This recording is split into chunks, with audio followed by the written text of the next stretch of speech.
Welcome to the Investing House. Come on in and have a seat. This video is an introduction on how to reach financial independence. Financial independence, or FI for short, is a term that has gained a lot of popularity in recent years, especially among the FIRE community. The FIRE community, which stands for Financial Independence, Retire Early, is a group of people who are committed to achieving financial independence as quickly as possible in order to have the freedom to live the lives they want, on their own terms. The goal is to reach a point where you have sufficient cash flow from your investments that your expenses are covered indefinitely. There are actually several different types of FIRE, each with its own unique set of principles and strategies. Before I go over the FIRE levels, make sure you like the video and subscribe to the channel. It helps me in more ways than just bragging about video likes to my mom. Thanks for doing that, and here are the most common types of FIRE. Lean FIRE. This is the most conservative approach to financial independence, and involves minimizing expenses as much as possible in order to achieve financial independence as quickly as possible. Coast FIRE. This approach focuses on living a frugal yet fulfilling life in order to achieve financial independence as quickly as possible. It involves having sufficient money invested at some point that will grow to your retirement goal without adding to the pile more. Barista FIRE. This approach involves working part-time or in a flexible job after achieving financial independence in order to maintain a certain lifestyle or to pursue personal interests.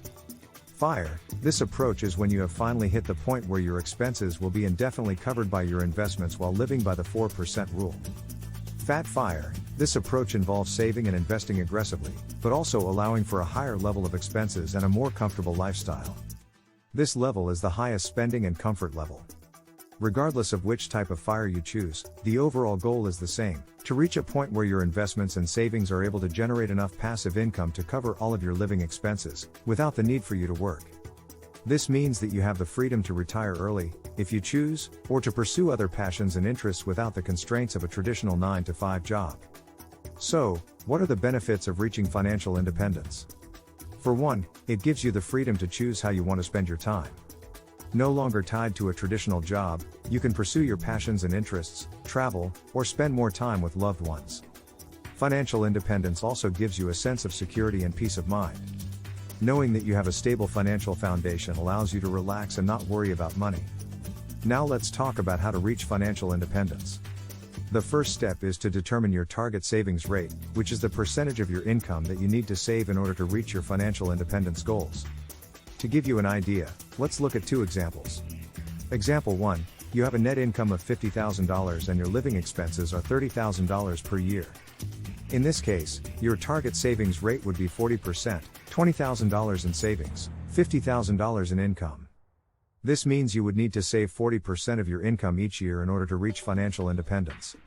Example 2, you have a net income of $150,000 and your living expenses are $75,000 per year.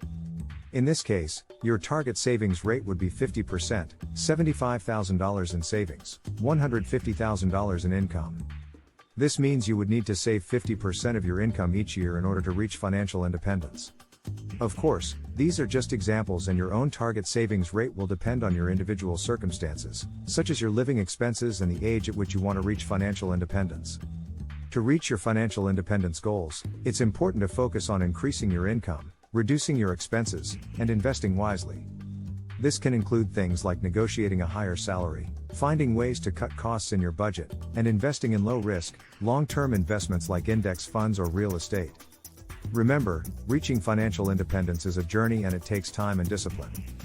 But with the right mindset and a solid plan in place, it's definitely possible to achieve. One final tip for reaching financial independence is to surround yourself with a supportive community. This can be as simple as finding a group of like-minded individuals to share tips and resources with, or joining an online forum or community specifically focused on financial independence. Don't be afraid to seek out financial advice from professionals and make sure to do your own research, and remember to stay focused and disciplined on your journey to financial independence.